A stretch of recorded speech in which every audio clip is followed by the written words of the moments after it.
Welcome to the Combative Nerds Podcast. Join us while we break balls and try to outwit each other at every turn while debating all things nerdom and trying to make sense of this world. Look, I'm not gonna lie, this is a Herculean task and I'm not sure we have enough brain power to do so. At the very least, we can laugh and offend each other through the process. Thanks for sharing your day with us. Now on to our show.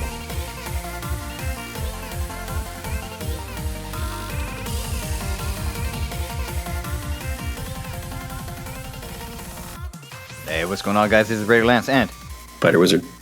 So we are going to talk about today why Krav Maga is good or bad. FighterWizard and myself met at a Krav Maga gym, and we trained together for about 10 years. And I had previous training in Brazilian Jiu-Jitsu. I currently have stopped, and FighterWizard went on to train a lot more Krav Maga than I did, and is now currently training BJJ. And so we both have a common understanding of martial arts from BJJ, Krav Maga. I did a little bit of keto. I say a little bit intentionally because after I did it a little bit, I was like, I'm good. I'm going to stick with BJJ. Sorry to anybody who does a keto. But there's no you know what? It might be fun throwing people. It's a lot more fun choking people, let me tell you. It is pretty fun. Yeah.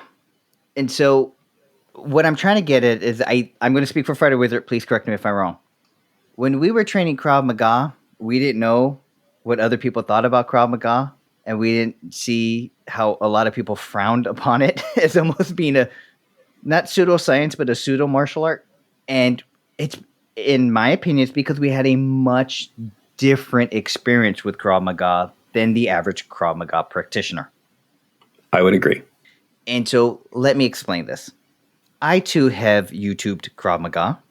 I too have said, that's judo and BJJ. Why is it a Krav Maga? Why are you doing Krav Maga? I've also too looked at it and been, you can't dodge bullets. What are you doing here? I've also seen, and I was talking to FighterWizard about this, that within the county where I live, there's a different Krav Maga school, non-affiliated. And the beginner courses, I would say half of their structure was verbal assertiveness. Telling people, stop, don't come closer, leave me alone. Putting your hands up and getting a Krav Maga stance. All of that shit is foreign to us. We didn't know about that until we got out of Krav Maga. That was in the realm. I'm sorry, not say that's in the realm. That is, what, 60, 70% of American Krav Maga? Maybe higher? Maybe higher. Yeah. Maybe higher. My opinion of most other schools of Krav Maga is fairly low, and I don't know if that's necessarily deserved.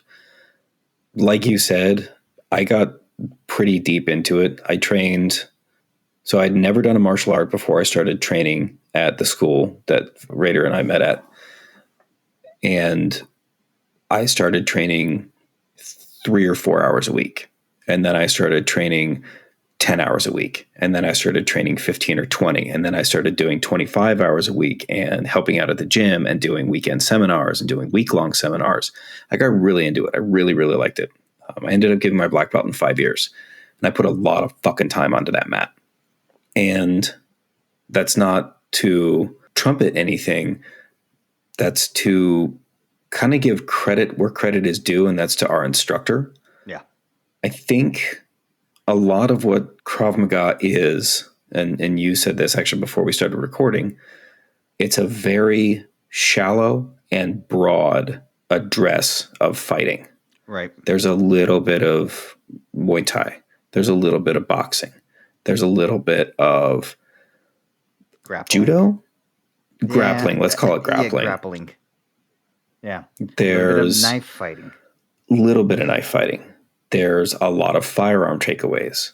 So the genesis of Krav Maga is that it's a military, well, any Krav Maga practitioner will tell you. Yeah. Yeah, let's go into history. Briefly. Okay, so Krav Maga started with a guy named Imi Lichtenfeld in Israel. The story is he grew up in the mean streets. He was in the military. He developed essentially a mixed martial arts style that was known for being really effective and pretty brutal, which is one of the selling points of Krav Maga. Right. And it's developed for the military and then adapted for lots of different civilian applications. And just like you can expect anything that was developed X number of years ago for this group that is then distilled into different formations, you get exactly the same thing with Krav Maga. Yeah. One of the top students of Emil Lichtenfeld is named Eyal Yanalov. And he, along with some other guys, Americans, is responsible for sort of disseminating Krav Maga to Israel, to Europe, to the United States. And you can trace, just like with Brazilian Jiu-Jitsu, really, you can trace those fighting lineages through Eyal and ultimately to Emil Lichtenfeld. And I think he only died in the 1990s, Lichtenfeld did. And Eyal is still alive and practicing. He's in his 60s. I've taken seminars with him. Nice guy. Me too. Pretty brutal. Yeah, exactly. Nice guy, pretty brutal. If he puts his hands on you, you feel it. And probably the best way I can sum it up is he was talking about, fighting a boxer. And he's like, well, yeah, a boxer's definitely going to have better hands than me, but he's also not going to expect a kick in the groin. Right. And that's the basic address. That's as nutshell an explanation of Krav as you can get. I will put some qualifiers onto this, right? So first off, I'm going to agree with the people who badmouth Krav in a little bit. It's the flavor of Krav that you see or presented to you. I saw this fraud. Let's just call him a fraud. He basically turned Krav into Aikido Judo, right? And then he calls it Krav Maga specialist and that he was this special training. Like a lot of Krav Maga instructors come off like Steven Seagal. Yes. If that makes sense. 100%. 100%. Special military training, and they went up in the mountains, and it was this elite force, and their form is deadly. Yeah. And here is my understanding of Krav Maga from an outside perspective, because when I trained Krav Maga, I was also bought the Boss Rutan big bad box of DVDs and did his training, watched his video. I also got something from the famous boxer Roach. He trained De La Hoya. I think it's Jeremy Roach. No, it's not Jeremy Roach. Oh my God. Yeah. I've been at his gym, Wildcard. Yes. I have a picture with him. Yeah, he has Freddie. I think it's Freddie Roach. Freddie Roach. Yeah. Thank you. I took I didn't take boxing classes from him. I bought his DVDs. Right? I had to do everything local because I didn't take boxing classes from me either. I thought it was nice that he took a picture with me. Well, you went because you were training with that boxer briefly at the gym. Two feet, it was tiny feet or something. Something like that, yeah. He fought De La Hoya. Super nice guy. And so my understanding of it is Krav Maga is a bastardization or a summation of a lot of martial arts, just like Jeet Kune Do is, right? You got a little bit of boxing. You got a little bit of, Muay Thai. You got a little bit of, there's a couple karate kicks, right? There's weapons fightings. There's takeaway grapplings. And a lot of it is supposed to be based upon the idea that in Israel, everybody has mandatory service to the military, from my understanding, a couple years. Female, male, whatever it is, politics, we'll leave it at that. But everybody needs to be trained somewhat and militarized. Now, Krav Maga in military is basically military combatives. The United States have, I think, army combatives, right? Mm-hmm. Krav Maga is distilled from Israeli combatives. Mm-hmm. But the Israeli military, I guess you call it education or format, is flipped, meaning they learn firearms first, firearm takeaways first, all that stuff as a soldier, and then they learn the hand-to-hand combatives secondary, right? Because you're going to use your firearm before you're going to use your hand-to-hand. Well, for civilian training, you're going to learn all your hand-to-hand combatives first, and then you can kind of get to the weapons grade training, but they really, for liability reasons, aren't going to show you how to do firearms. So that's kind of like encouraged or outsourced out to different training companies, right? If you're going to actually start learning firearms. Yeah, that's fair. I would say, having taught it, I would also say that when you flip it, and it makes perfect sense for what we were saying with Israeli training, you're going to go to your firearm before you go to hand-to-hand, ideally anytime. Yeah. Depending, unless they're on you. For civilian training, the mechanics that you use to, in general, take away do gun takeaways are the same mechanics that you use to parry punches. Yes. Now, we can get into a fine conversation on whether parrying punches is effective, and we're probably both going to agree. Yeah. Especially with the back fist. Oh, God. Dude, one of the first things that I learned very quickly, because you've boxed more than I have, when we started sparring, I couldn't parry a whole lot of shit, and I ate a lot of fucking punches with my face because I thought, oh, okay, this is how you start. You parry. One of the principles of Krav is overwhelming offense. Yes. And that's great right up until it isn't. Until someone can overwhelm you with their offense. Yes. Yeah. To someone that doesn't know how to fight, a trained Krav Maga practitioner, if they're good at it and if they understand it, will be a beast. Yeah. To someone who's a trained fighter, a Krav Maga practitioner will be, I don't want to say easy to take apart, but easier than the Krav practitioner would like. Here's what I would, well, when you say a trained fighter, you're not talking like somebody who practices Krav versus like a UFC fighter. You're just saying let's talk about, not Conor McGregor. Let's say like a boxer. Fair comparison. You trained Krav for 2 years. You trained boxing for 2 years. Here's what I will say. If you can weather the storm and the aggression and not be surprised by the dirty tactics of Krav Maga, you're going to maneuver the fight into your specialization and beat out the Krav Maga fighter. Right? Yeah. And that's the other point that Krav definitely stresses when they do it. Some schools do not stress, in my opinion, having trained with other schools, they do not stress this enough.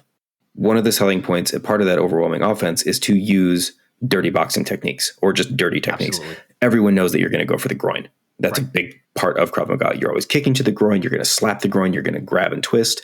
You use that for other parts of the body. When I taught it and when I trained it under our instructor, headbutts. I almost always incorporate headbutts into, they're not katas, but they're katas, into the shadow boxing that we did or the training drills. I'll incorporate headbutts. I'll incorporate grabs. I knew one guy who would always train to, if he's close enough, he'll grab your ears and practice twisting. Didn't practice fish hooks just because I don't want to stick my hands in people's mouths. Yeah, you lose a finger that way. But yeah, sure. All that sorts of thing. Dirty elbows where you can, and biting if it warrants it. I think when we were sparring one time, you had me down on the ground wrapped, so I bit you. Yeah. And that got me the reaction I needed, which was to get away. Yeah, absolutely. So in defense of Krav Maga, I've heard Boss Rutan say this, where he went to go train with somebody and they said, well, you don't want to train with me because, I do, they didn't say Krav Maga, but I do a dirty form of martial arts and I'm going to do this and hurt you. And he said, okay, cool. You do that to me and then watch what I'm going to do to you. But that's Boss Rutan talking, right? But I've seen something very similar where he has, he was training, I think in Japan, or like a Japanese school was there, and he had someone in a rear naked choke. And the instructor kind of laughed and the student kind of laughed, like, all I'm going to do is poke you in the eyes. He's like, cool, you're going to hurt my eyes. I'm going to break your neck. Yes, true. Everybody thinks they're Boss Rutan. But what I'm saying is, if a boxer, look, we've seen this in UFC. This is not me theorizing here. A boxer, I'm going to uppercut you. I'm going to do this. Heck, even James Toney said that about Randy Couture. Once you put a boxer on their back, they freak out and suffocate just from your body weight, right? So the idea that, here's the only people who get the exception to me, wrestlers. Because those fuckers do it anyways. They can weather and sacrifice parts of their body. You guys are excluded. Every other practitioner, whether you're karate, whether you're a boxer, whether you're BJJ, and I have fought people who did BJJ and came to Krav Maga mat. It is very startling and jarring if somebody does that dirty tactic. Sure, you can do it right back, but you're 5 punches deep, and everybody knows in a fight, whoever's going first, who's ever setting the tempo, whoever has enough aggression, and once you get a little loopy or a little dazed, that's a problem. Yes. So Krav Maga does have its merits, but when the other person can do it back to, or when they're expecting it, or if you run into the small percentage of humans who can process that pain and it makes them stronger, you're fucked. I don't care what you know, Krav Maga maneuver or not. You better just be bigger, better, and stronger, right? It's just going to buy you that time. Yeah. To go back to the negative of Krav Maga, I've been to a few. And I think this exists with any martial art to greater or lesser degrees of it being warranted. There's an arrogance that comes with training Krav Maga. Yes. When you do, because there is so little sparring and live practice for obvious reasons, when you practice with a real knife, it's very different than a rubber knife. Yep. Because there is so little live drilling for whatever technique you're doing, be it sparring, be it firearms, be it knives, be it even sticks and clubs and bats, there is an arrogance that comes along with it. I have done, by this point in my life, not that I've trained Krav in a while, but I've done thousands of gun takeaway drills. Sure. Just thousands. We would have seminars where we would just do them over and over. There's a picture of us doing hostage gun takeaways. Mm-hmm. And we did that for 2 hours. Mm-hmm. I've been to week-long seminars where we spent literally an afternoon doing 300 gun takeaways over and over and over and over. Do I think I've also done it with a live pistol, where we practiced once we got it in a secure position, the person would fire it so that we would become accustomed to having a chambered round go off while it's in our hand. Mm-hmm. Not my hand in front of the barrel, but just in the barrel of my hand. Let me just clarify what they're saying. So you would do the technique. The person would keep their finger off of the trigger. Yeah. You would do the technique so that the barrel is facing away and that you're holding the slide away from your body. Yes. Then you would tell your partner, okay, pull the trigger. Yes. Because you're not training the maneuver to dodge bullets. I've seen those on YouTube. Fucking stupid. Yeah. What you're training is the do not flinch and let go of the slide so that the shell I guess the shell. No, that's for a shotgun. The brass will come flying out. What you're essentially doing is you're creating a jam, right? Yeah, you're becoming accustomed to what happens when you have a gun in your hand, and not letting it go when you redirect, and not letting it go, letting the fear, the anger of the fear, make you grab it tighter and let that fuel the next series of attacks. Yes. All that said, if you point a gun at me right now, I'm still going to shit my pants. And I have no idea whether or not I could do that. I don't even know if I would do it. The first thing I think I'd do is 100% shit my pants. At the very least, my bowels would turn to water and my mind would go blank. So related, but kind of not off the topic, but related, something that I've seen before. There was, it wasn't a 2020. It was some type of investigative report on active shooters. And what they did is they just got these random people, put them into a classroom, and everybody knew it was an active shooter, scenario. They wanted to see how you would react in that. Some people performed better. Some people stumbled. Some people, whatever they did. Then they brought in the police officers who are the active duty specialists or response units to active shooters. And what the law enforcement said is it is what do you call a skill that you lose over time? Perishable skill. Perishable skill. Thank you. So responding to those type of situations like an active shooter is a perishable skill.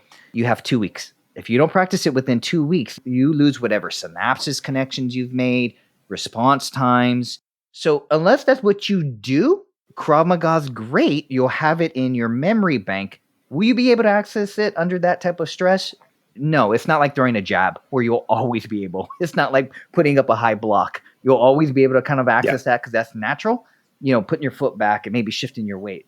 It's a lot more natural than I see a gun. I immediately respond. I close the distance and redirect and grab. Yeah. That's really complex. Redirect, go off sides, clear the channel, and start punching, grab, take away. Exactly. I agree with you. It's a very complex movement. Yeah. And it's based off something simple. It's the selling point. It's based off something instinctive, which is to put your hands up like this. And that's fair. But turning that instinctive reaction into an attack when there's a live firearm pointed at you, man, I have no idea. I would rather have the knowledge than not have it. But I know having the knowledge doesn't make me Superman or John Wick. There's just no. But you can't tell. But it's very difficult to convince someone of that who is actively training Krav Maga without having at least a good dose of reality or having some form of live training. And so I'll continue with that.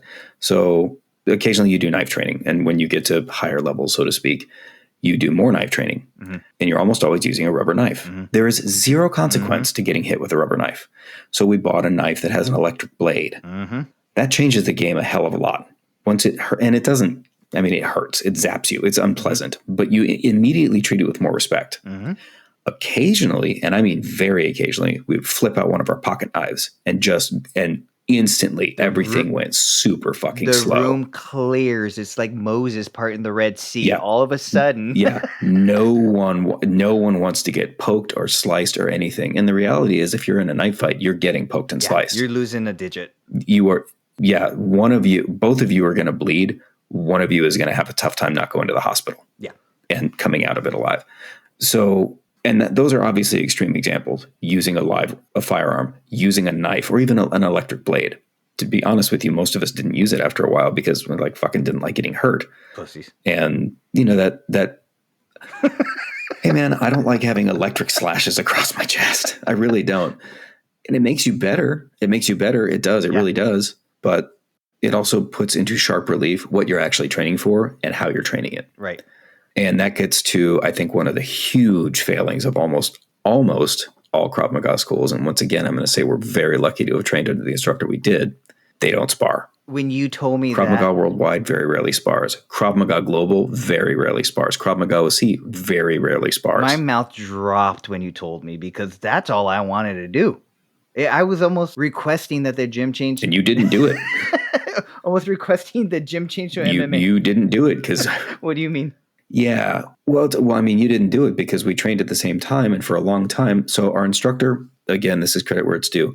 Our instructor was in a foreign military. He's a U.S. citizen now, but he was born and raised in a different country. He was in their military. And then he was in, I believe, U.S. military. He was special forces. He was a paratrooper. I didn't know that. And he served in, I want to say Somalia. It was in Africa, which is a pretty big place. But I can't remember where he served, but he served.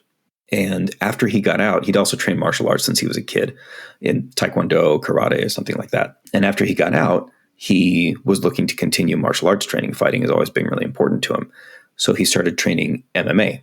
And he started training MMA with professional fighters. And then for very briefly, he trained mixed martial arts fighters. And he would be a corner man, and you can see videos of him online, like yelling at people while they're in the octagon in his very distinct way, as you already know it. Right.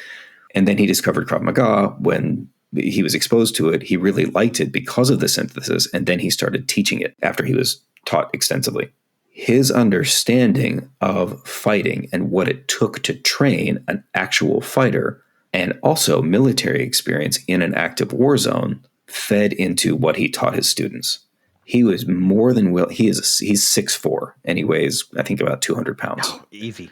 He's more, and he's more than willing to tell you, you do this as the technique. You won't think you're going to hurt him. It's not so easy. It's just not so easy. You have to do this. You have to hurt him. You have to drive them here. And he would be very precise about where you're hitting, and he would call you out. Like, you think you're striking somebody. You're not going to hurt him. Are you going to hurt me?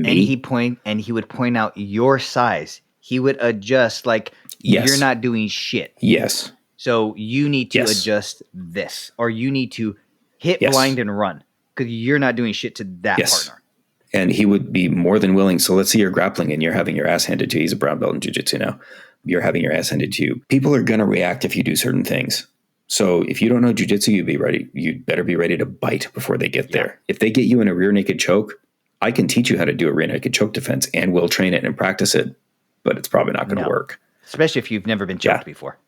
And there's lots of different martial arts and lots of different, as we both know, Krav Maga practitioners. There's a whole series on rear naked choke defense and being choked from behind defense. One of the first things a beginning student will learn is how to defend against someone doing essentially a rape choke from standing. It's highly unlikely you'll ever encounter that situation, especially as an attack, but it gets the student accustomed to being assaulted or throttled a little bit. That's a good point. Yeah. Yeah. And it's important for that level of body contact. But you and I both know that if someone's good at applying a rear naked choke, 3 seconds. It is unlikely. 3 seconds, 5 seconds. It is unlikely the person is getting out, especially if they're not accustomed to doing it. You could put a good BJJ practitioner in a rear naked choke. They'll also tell you that it's really tough to get out of it, but they have a much better chance.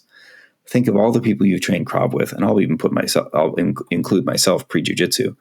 How easy would it have been to put them out? Did I tell you the story of that Persian kickboxer that we were training with for a while? I think he blew that Asian guy's ACL. Do you remember that? No, I remember that. So now you know who I'm talking about. Dude was good size, good shape, good kickboxer. right? I think was he Yeah. Taekwondo or was he kickboxer? I'm thinking kickboxing. I want to say I'm sorry. I want to say TKD. Oh, really? Okay, because he did one where he kicked my inside leg and made me drop while we were sparring, and I was like, "Oh crap! I haven't seen one of those in a while." Okay, good job. And so I had to keep a heavier front foot with him. So I can't ever say I handled him standing up because he was very.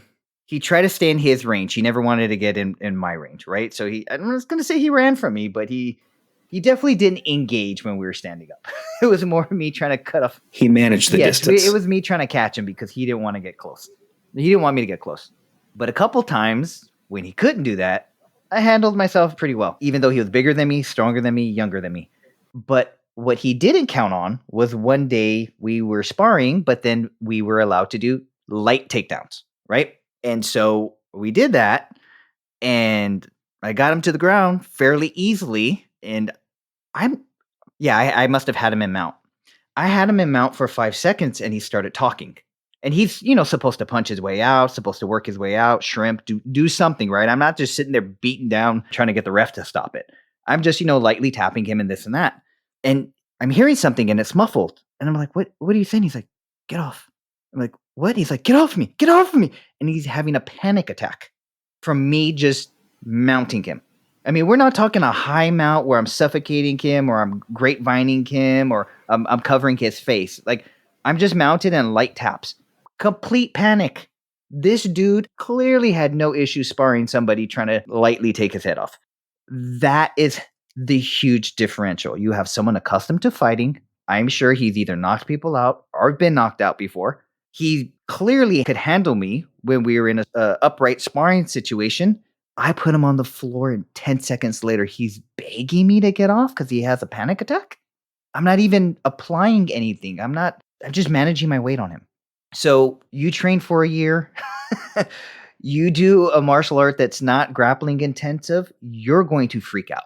And that is, like you said, most of these Krav Maga practitioners are like Jeet Kune Do or Wing Chun practitioners. They think they have the Denmark, and they're just going to handle it where somebody who wrestled in high school will light them up and make them cry.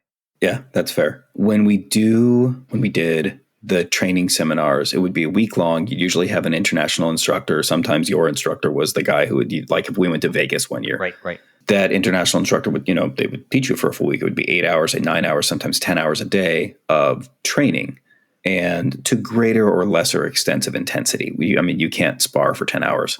It's tough to spar for 1 hour. It's tough to spar for 5 minutes, sure, depending on your partner. But you would get a lot of different looks at the different levels of what was considered good at Krav Maga. And, to our instructor's credit, his people were always looked at as the best. Yes. I was also one of our instructor students, but I'm not for whatever reason. And it was easy to see why. Sure. He had an understanding of the violence necessary to bring to whatever maneuver you're doing to enact your will for that moment. And it's seconds. Mm-hmm. And I started having my students spar, and I also realized what a huge mistake that was, because well after we started sparring, and I should say this, I'd trained for about a year and a half, sparred a little bit, and then I took one of my, higher level tests, and one of the instructors said, your techniques are really good, but your sparring is not. Good for them. Which means, they didn't say this, but that means you're not good at fighting. Yes. So I think I called you like that week and like, dude, I need to start sparring. And so we met every week, and we would spar every weekend. And it was, you fucking handed me my ass, and you started videoing me and showing me like, hey, when you stick your arms up, I'm going to armbar you every time. Well, I don't know if I stick my arms up. Here's a video of you doing it like 15 times in a row. Like, oh, okay, good. Yeah. And it was that led me into, more sparring with my partners, but also I sparred our instructor a few times, and like, Jesus Christ. That could not have gone well. I felt like no, it didn't. It was like a child fighting their father. I felt like a child. I felt like a child fighting a very indulgent father. Yeah. I would still work what I could, but physics is physics. It's tough to fight against the law.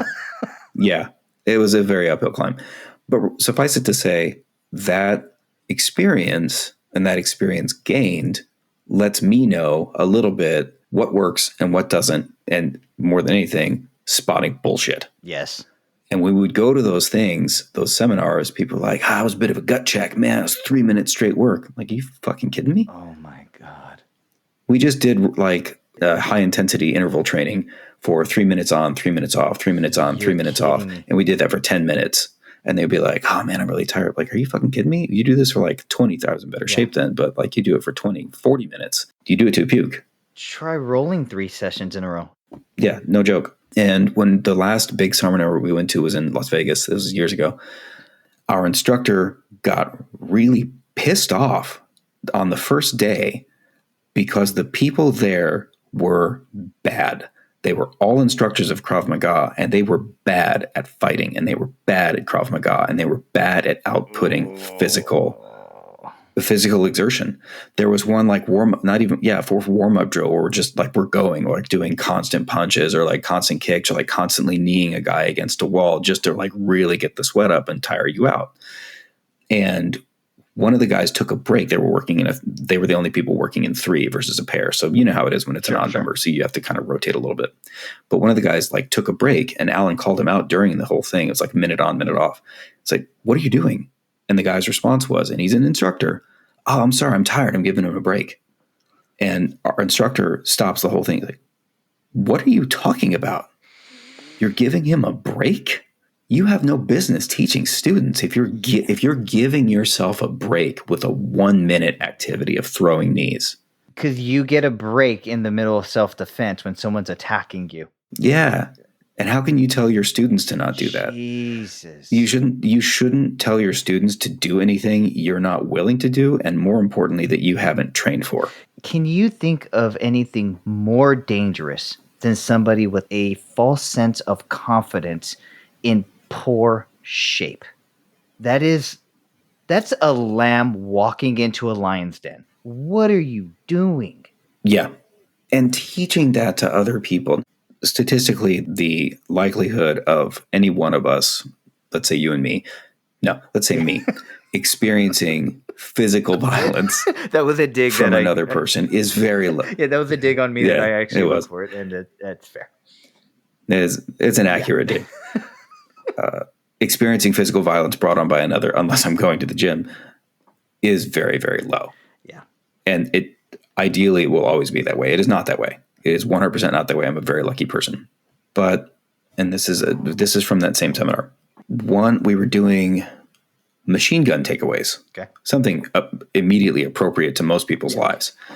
But in that process, depending on depending on where the rifle is pointed, depending on what side of your body is facing it, there's different ways to get offline of the business end of the weapon. Mm-hmm. And eventually you put yourself in a place where the weapon is ideally facing completely vertical, so you're out of the way. Yeah, you invert it and you push the body forward, and you're throwing knees the whole time. You're getting as close as you can to the weapon to A, render it ineffective from a shooting standpoint, and B, eventually get to the point where you can rip it out of the hands.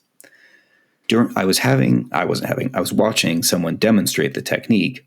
She was out of shape. Oh boy. She was an instructor. And like when she's driving it in, the way you force your body on this, at least in the technique, you can argue whether or not would ever happen this way in real life. You drive in with knees. Mm-hmm. They bring you closer. They allow you to plant your foot and drive your body more forward. Her knees were like high stomps that didn't connect. That would never have any hope of connecting on a real person, let alone her drilling partner who's passive. And our instructor immediately starts pointing out, like, no, this, why would you expect this to hurt him? No, you should do this. This was wrong. And she sits back down. She's like, man, I thought I was good at that. And that was the part where I'm a pretty nice guy. I didn't show it, but where the jaw dropped. I'm like, what? You thought you were good at that? Wow. Like, that's fucking unlikely for us to ever have to do. I don't know if I could. I'm pretty sure I couldn't do it if someone was pointing an automatic rifle at me. Sure. But the fact that you thought you were proficient at that technique, what other techniques do you think you're proficient at? And that, I think, and this is, maybe hammering the point a bit too hard. That's the danger of not having some sort of live training with an amount of physical violence that you're subject to. Yeah. Be it, and that's why, Joe Rogan talks about like what jiu-jitsu is one of the best martial arts for this, because you can go 100% with relatively low. Yeah. You're fighting with relatively low chance of injury. you'll get hurt. My ear is bleeding for some odd reason, and my mouth is all busted up from last night, but I don't have a broken limb. Yeah. Or, I didn't get shot today or cut by a knife. I completely agree. I want to segue because it sounds like we're only shitting on Krav Maga, but this is going to be what if. So somebody said this, and it was one of the assistants of Ayal when he was training. And he was saying that people were describing what is Krav Maga. And they were talking about techniques and this and that. And he was looking around and he was like, everybody's missing the point. No, Krav Maga is aggression training. That's all it is. You don't need to put a technique on it. It's the willingness to fight. And that was just incorporated in the way we learned it. Mm. I'll give you the example. I took a keto for, I think, 2 or 3 months. And I always thought it was amazing how you were flipping all these people and you were doing all that. And then I realized, no, they're flipping themselves so you can do the torque so that they don't get injured.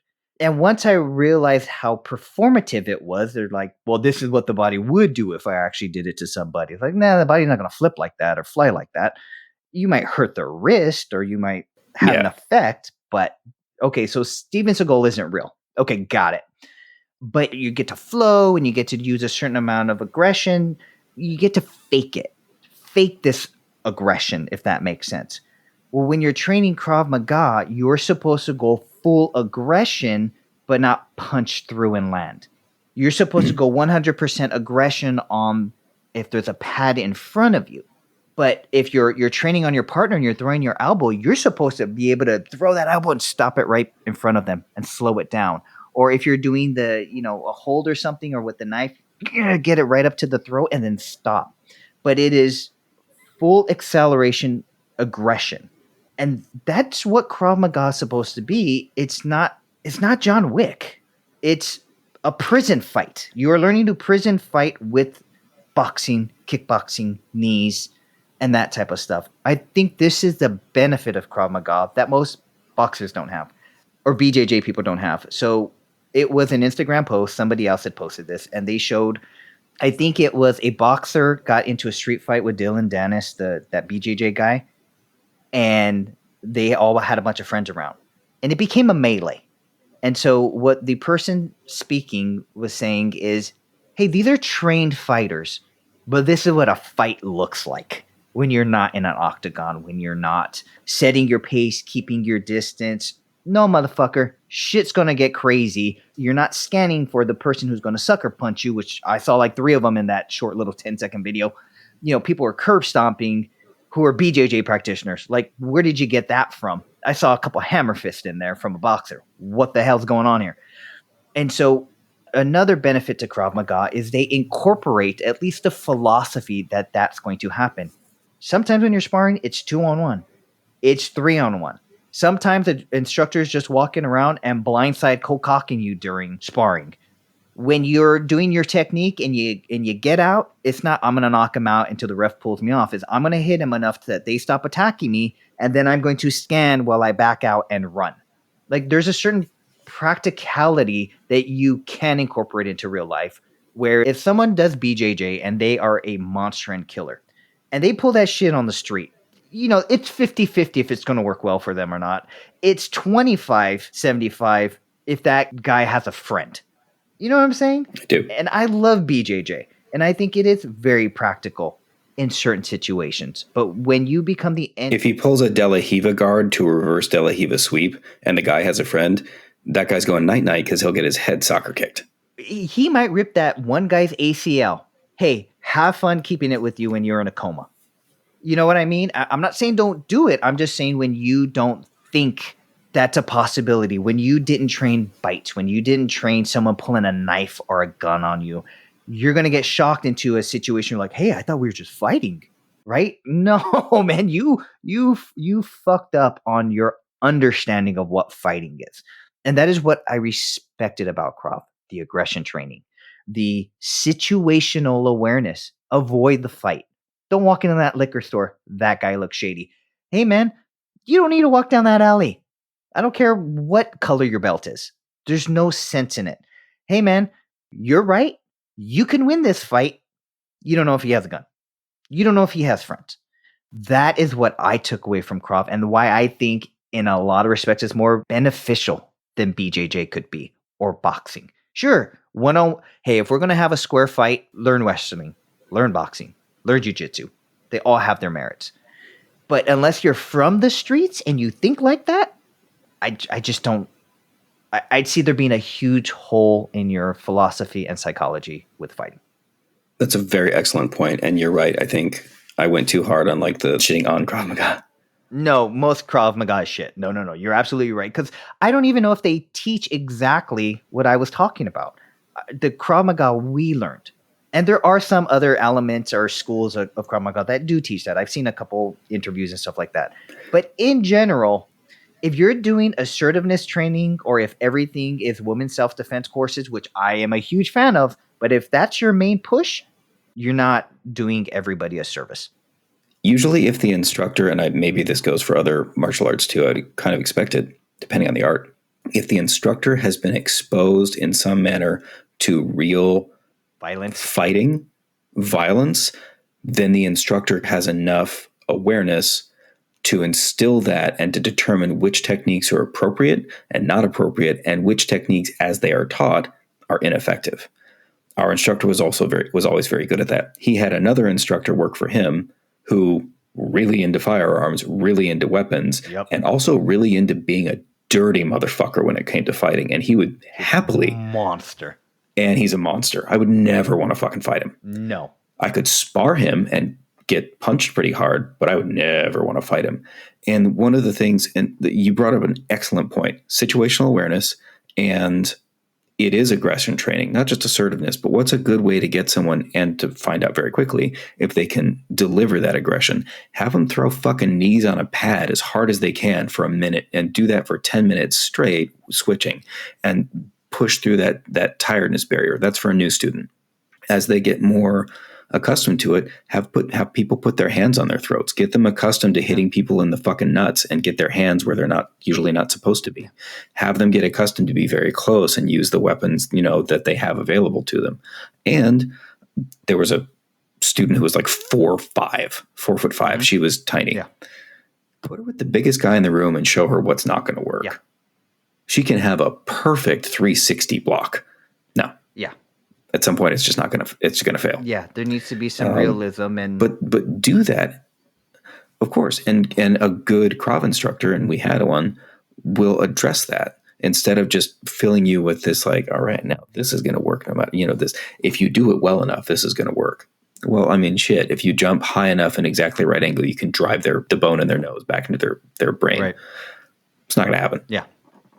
If too much Krav goes into that quasi kung fu area where it's fighting, but there's no fighting involved in it anymore. It's just techniques and katas. Yeah. And I'm really thankful that our instructor never did that and always incorporated the fighting. And his school still runs. He still teaches. Yeah. And he hit the sparring aspect to what he does is even more, I would say, like really good 50-60% of what he does is sparring. Oh, and they may be doing very specific sparring, like good true combos and getting used to putting your limbs on someone else's body in an aggressive manner and receiving that. Yeah. So you can fight through it. He has students that have come up so much that they actually started like professional or not professional, maybe semi-pro fights. That's the one. Shit, his wife did fighting. He got married? Yeah. Holy shit, right. I can't believe it. Those are different stories for a different podcast. Those are different stories. Here is another critique of Krav. You are going to have very limited training partners. Most people want to learn Krav for the self-defense because they're middle-aged and they saw something or something happened, or a female, unfortunately, something happened, and they want to learn self-defense. It's not like an MMA school. No. MMA school, you're going to have a range of fighters, and they're all going to be par or better. Right? The subpar people usually are going to get weeded out. Krav Maga, it's slim pickings with par fighters, and then good fighters, those are rare gems. Yeah. And so the school that I went to, there was multiple schools within I guess you would call it franchises. Headquarters had the best. That's where everyone went to train. Because of my life situation, I couldn't go that much. So I was, a par fighter But I stood out at our gym because there were not very many. But then I would go to headquarters once in a while, or some people would come visit, and then we could do better sparring. So with Krav, most gyms you're not going to spar, and if you do spar, it's not going to be good and beneficial sparring. Yep. We were very lucky. Yeah, we were. And the techniques that they teach are absolutely applicable. Can you do the it's called an outside defense. It's where it's a basic elbow block. Right. Can you perform those attacks to a haymaker punch? 100%. Sure. Will it be effective? 100%. You better be training it all the time. It's an instinctive reaction, but it's still, you need to get used to the violence. Are the basic techniques that we teach effective? Yes, they can be. But again, without that live component, you and I both know not the first time we sparred each other, but the first time we ever sparred, I remember it very well. I thought I was pretty good at what I was doing, and the other guy took me the fuck apart. And afterward, I sat on the bench and just stared at myself, or just like looked down like, oh my God, I just had my ass kicked pretty hard and pretty easily. And the guy came up. He's like, hey, man, are you all right? I'm like, yeah, I'm good. And he recognized immediately the look on my face. Like, yep, I've been there. Yep. Good for him. He's a cool guy. And that experience happened a lot of other times too. Oh, of course.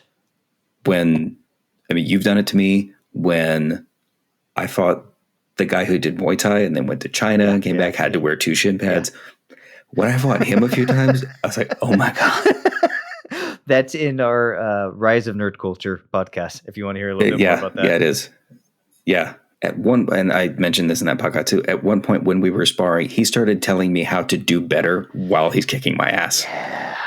Yeah, that's always a rough one when someone starts giving you instructions. My favorite to do, because I'm a bit of a dick, is when I would spar people, I would start talking to people off the mat. Hey, so what are you doing this weekend? Like, just the moral. That's cold.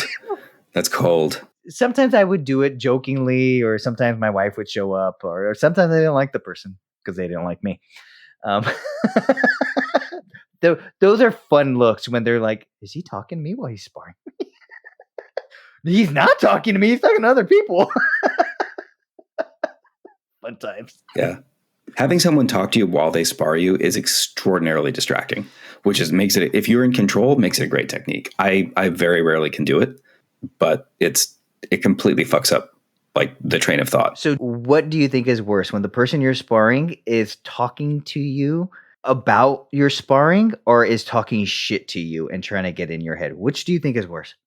Talking shit to me and getting in my head, because it's more distracting. If someone it doesn't happen often where someone is telling me how to do better while they're beating me down. Sure. Maybe I'm just not fighting the right guys. I'm sure if I went with Cain Velasquez right now and he was in a very kind mood, he might do that. Boss Rutan might do that because he's a teacher. But if someone, usually it's a good training partner who will try to like joke with you or get you off your game, that will completely ruin what I'm doing. For me, it's... Or worse, one guy started like telling me math. Yeah. It's like 23 minus 17. Do you know what a prime number is after 17? It's 19, right? And I was like, what the fuck? That's a killer. Yeah. That to me is my nightmare. When you're that cool cucumber, if someone's mad and telling me they're going to kill me or they're going to do this or that, I'll go, what's up? What's up? You want more? Whatever. You're just angry. You're already punching me. We're already there. You're not going to punch me harder. But if someone starts telling me their grocery list, that's a scary motherfucker. Because you are the least of their problems. Yeah. And this is the same guy. And I really do like training with for multiple reasons. A good guy. But we talked about like, the applicability of what we were doing on the streets. He's like, I don't train anything that I couldn't use on the streets. He's part of the reason why kind of convincing me like, I don't want to do certain movement sets because I don't want to train that to be an effective combat maneuver. Sure. And he's like, I don't even know if I'd use jiu-jitsu. To be honest with you, if I got in a street fight and there were more than one guys, the first thing I would try to do is pop out one of the guy's eyeballs and eat it. Because then the rest of the guys there probably wouldn't want to fight me. Yep. Like, that's gnarly. I was just talking about a wrist lock, but you went there. It's effective if you can pull it off. I mean, if I saw a man eat another man's eyeball after ripping it out of his skull, I would not fight that guy at all. Along those lines, I have a great story for you. Not me. My good buddy was 6'3" Mormon dude, amateur kickboxer. And so he was already a monster, right? Super nice guy. Well, at least to me. And so he had a little bit of a wild time while he was a teenager in early 20s. And, I'm not going to get into his business, but he was a pretty wild guy. And so he found himself in some rough situations where he would get jumped every once in a while. People would jump out of their cars and he would go out and he'd street fight quite a bit. And so one time he went into a back parking lot and he's a tall white dude, Mormon, and there was a couple gangbangers. And I think he told them to get out of there because they were doing graffiti or something like that. Younger guys. And they said, well, what's up? Because they had the numbers and they thought they were going to beat up this white guy. And so, of course, he was a lot larger than them. He knew how to fight and he did the calculation minus weapons that he could take care of them. And he's not a cold stone killer. He just seems like a normal dude. And so when the young gangbangers chirped back at him. I have to interrupt very briefly. Usually it said stone cold killer, but you said cold stone killer.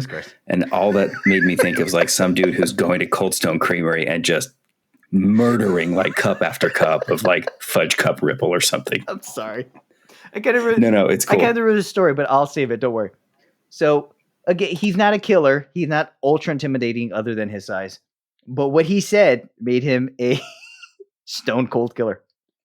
The gangbangers are chirping back at him and telling him basically we're going to fight, knock you out. And he went, okay, I'm going to tell you what, guys. We're going to fight, but I need you to know something right off the bat. If I knock you out, I'm going to sodomize you before you wake up. And one of them basically went, hey, man, we're just here to fight. Like, we don't need to go there.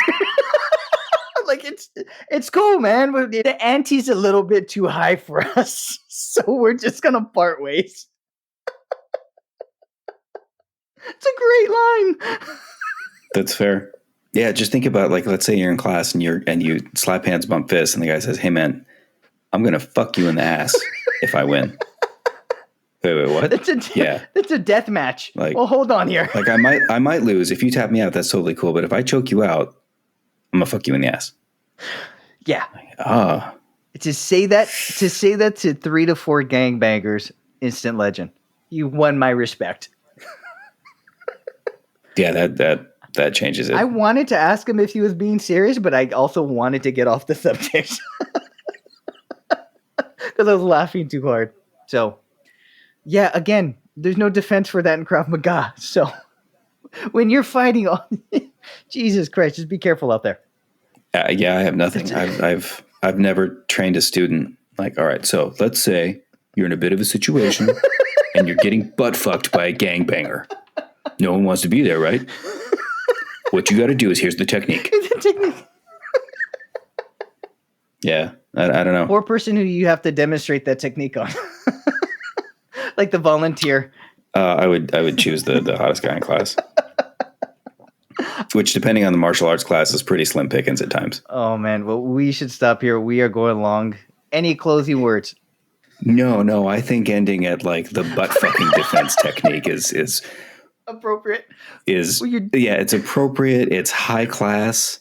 I feel sophisticated. I feel like we really delivered like the monocle wearing British gentleman level of discourse here. We're here to educate people, right? I mean, look, you didn't know this. Now our audience knows there is a real world chance that if you lose a fight against a tall Mormon dude, you could get butt fucked. Having dated Mormons, I might have to fight this guy. So to end on a slightly more positive note, if it came out that I was, going too hard on Krav Maga, what I should say is Krav Maga was the first martial art I ever trained. I trained it really hard. I absolutely love it. It is one of my favorite things to do. It instilled in me a love and an absolute lifestyle change because I was exposed to martial arts and specifically Krav Maga with our instructor. It became something I love to eat, sleep, and breathe. I did it instead of going out with my friends a lot. Yeah. We became friends because of it. And it brought me to Brazilian Jiu-Jitsu. I've gotten to train a lot of different places. I've gotten to meet a lot of different people. So, and I think the world of Krav Maga, when it is instructed in a certain way, and usually and it can be devastatingly effective, especially if you supplement it with other martial arts. You get a Krav Maga practitioner who knows how to box and knows some ground, that dude's gonna be a beast. Scariest person I ever met was a Krav Maga practitioner. Only time in my life, other than when I met Rampage Jackson, I felt like I was Fair. I felt like I was looking at a lion. So do I know this guy? He was a roving trainer with Ayal when he came and trained. He was just one of the students. I didn't know the guy. The guy was from Germany or something like that. Did he look like Thor? God, it's hard to remember, but kind of. Yeah, I mean, piercing blue eyes. I know exactly what it is. A little bit. Yeah, I know exactly what you're talking with about. With a little bit of a beard. Yeah, I know exactly who you're talking about. And he fought in the octagon. Oh, there you go. Yeah. I knew what I was looking at, and I was like, okay, you could kill me and take my woman. Please don't. Mm-hmm. So there are some stone cold killers who train Krav just like there are in other martial arts. But there are also cold stone killers. Thanks. I'm not going to let that one down, am I? To be honest with you, man, it'd be a great jersey to walk into a cold stone too. I'm a cold stone killer, motherfucker. Give me my Butterfinger Ripple. All right. Well, here's a tip. Go ahead and clap. We're going to end it there. If you guys are willing to listen, we are willing to talk. Catch you next time. Bye. That's it. That's our show. Join FighterWizard and myself for our next episode where we'll be reviewing The Last of Us, a new show on HBO Max. Please do us a favor and like, subscribe, share this podcast so we can get some traction. Once I get around to it, check us out on our socials. Combative Nerds on Patreon, Instagram, Facebook, LinkedIn. You know the deal. Thanks for hanging out, and we'll see you next episode.